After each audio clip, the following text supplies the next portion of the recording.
പ്രഖ്യാപിക്കുന്നതിന് മുൻപ് കൃഷ്ണകുമാർ വേണ്ട മറ്റൊരാളെ പരിഗണിക്കണമെന്ന് നിങ്ങൾ കൌൺസിലർമാർ ആവശ്യപ്പെട്ടിരുന്നു.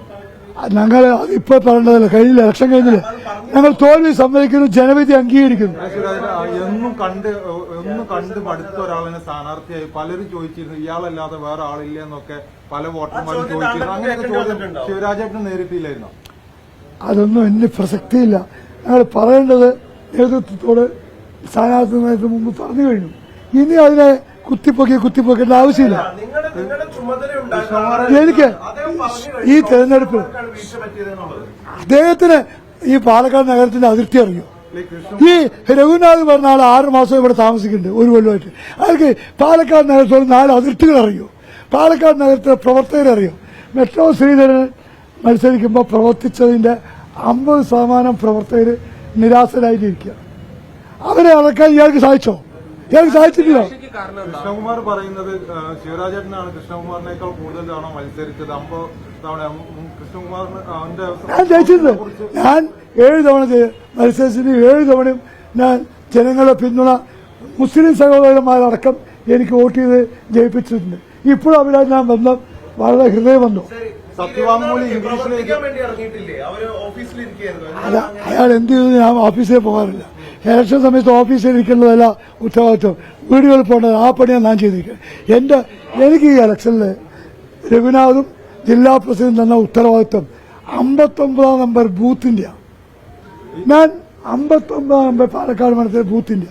അത് എന്റെ ബൂത്താണ്, ഓൺ ബൂത്ത്.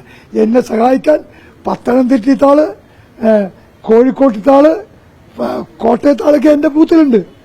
ഞാൻ പോയാലേ എനിക്ക് വോട്ട് കിട്ടുള്ളൂ. 822 വോട്ട് പോൾ ചെയ്തപ്പോ അതില് 80% വോട്ട് BJPക്ക് വാങ്ങിയ ആളാ ഞാൻ. ഇത് കേരളത്തിൽ ഏതെങ്കിലും BJP നേതാക്കന്മാർക്ക് ഈ അഭിമാനം പറയാൻ പറ്റുമോ? ഞാൻ പറയുന്നു, 80% വോട്ട് എന്റെ ബൂത്തിൽ വാങ്ങിയതാ. 88 മുതൽ ഞാൻ ജയിച്ച ശേഷം 80% കുറഞ്ഞ വോട്ടേ ഇല്ല. കഴിഞ്ഞ കൂടി കൃഷ്ണകുമാർ മത്സരിക്കുമ്പോൾ വാങ്ങിയതിനും വെച്ച് 40 വോട്ട് കൂടുതൽ എത്തണം. ലോക്സഭയ്ക്ക് മത്സരിക്കുമ്പോൾ മത്സരിച്ച് കുറെ ആൾക്കാർ രക്ഷപ്രഭുക്കളായി പറയുന്നത് ആക്ഷേപമുണ്ടോ? എനിക്കറിയില്ല, ഞാൻ ആരും കേട്ടില്ല, എനിക്കറിയില്ല. അറിയാതെ കൃഷ്ണകുമാർ പറയുന്നത് അദ്ദേഹത്തിന്റെ സത്യവാങ്മൂലമൊക്കെ ഇംഗ്ലീഷിലായതിനാൽ ശിവരാജേട്ട് വായിച്ച് മനസ്സിലാക്കാൻ കൂടി പറ്റില്ല. അയാൾ എന്നെ പഠിപ്പിക്കണ്ട. ഞാൻ BJPയുടെ മണ്ഡലം പ്രസിഡന്റ് ആയിരിക്കുമ്പോൾ അയാൾ യുവമോർച്ചയുടെ ബൂത്ത് പ്രസിഡന്റ്. അയാൾ എന്നെ ഒന്നും പഠിപ്പിക്കണ്ട. അയാൾ എന്ത് പറഞ്ഞു എനിക്കറിയില്ല. അതെ, അത് വെച്ചോ അയാൾ എന്ത് വേണമെങ്കിൽ പറയാം. തോറ്റു കഴിഞ്ഞാൽ അങ്ങാടി തോറ്റാൽ അമ്മയോട് പറയുന്നത് ഇനി ശിവരാജേട്ടനോ പ്രമീള സുജനോ അഡ്വക്കേറ്റ് കൃഷ്ണദാസിനോ ആര് വേണമെങ്കിൽ പറയാം, മുനിസിപ്പാലിറ്റിയോ. അയാളുടെ ബൂത്തിൽ എത്ര വോട്ട് കമ്മിയായിട്ട് ആദ്യം നോക്കട്ടെ. സ്ഥാനാർത്ഥിയുടെ ഭാര്യയുടെ പ്രവർത്തനം വോട്ട് കുറെ ഇടയാക്കിയോ? എനിക്കതറിയില്ല. അത് നിങ്ങൾക്ക് ഞാനറിയില്ല. അത് കഴിഞ്ഞല്ലോ.